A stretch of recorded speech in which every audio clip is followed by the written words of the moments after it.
नमस्कार विद्यार्थी मित्रांनो, मी संतोष बोडेवार आपलं स्वागत करीत आहे विद्या कोचिंग क्लासेसमध्ये. आपला NMS पेपर झालेला आहे.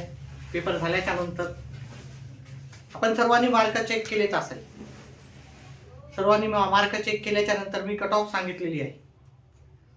ती कट ऑफ एक थोडक्यात सांगून देतो आणि आपला जो निकालाची आतुरता आहे, 8वी NMS चा पेपरची निकालाची आतुरता आहे ते पण मी सांगतो की केव्हा लागणार आहे.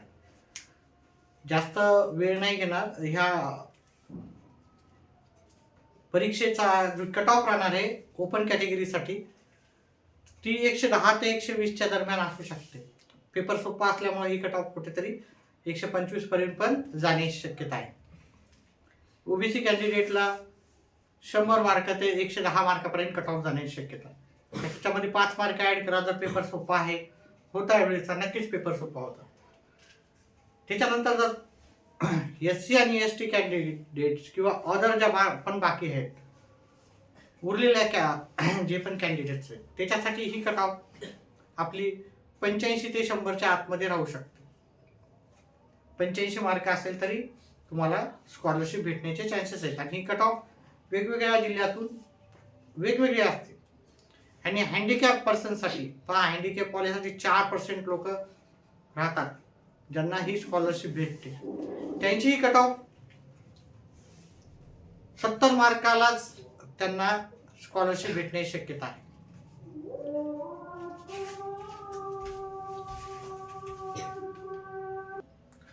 आता आपण निकालाच्या बाबतीत जर बोलायचं गेलं तर आपला जो पेपर झालेला आहे 28 डिसेंबर 2025 ला, त्याच्यापासून जर 45 दिवस पाहिले, 45 ते 50 दिवस, त्या एवढ्या कालावधीत आपला निकाल सर्वसाधारणपणे येत राहतो. 50 जरी दिवस पकडले आपण अंदाजा तर तो निकाल लागण्याची शक्यता आहे.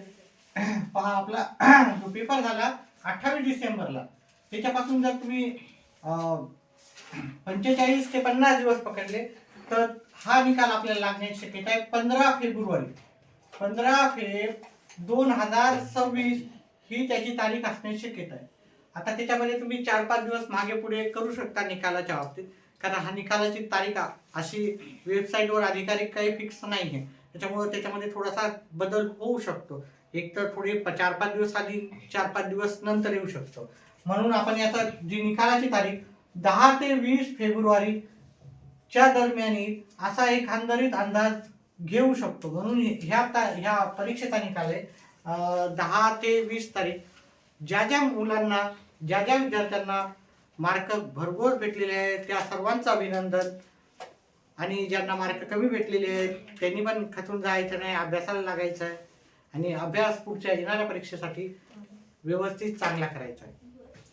आपला व्हिडिओ आवडल्यास व्हिडिओला लाईक करा, चॅनलला सबस्क्राईब करा, आपले येणारे व्हिडिओ पाहत जा आणि व्हिडिओ जास्तीत जास्त आपल्या मित्रमंडळीपर्यंत शेअर करा. आताच्याला एवढंच. अजून काय अपडेट्स घेऊन येण्यासाठी पुढच्या व्हिडिओमध्ये मी नक्कीच घेऊन येईल. व्हिडिओ पाहिल्याबद्दल धन्यवाद.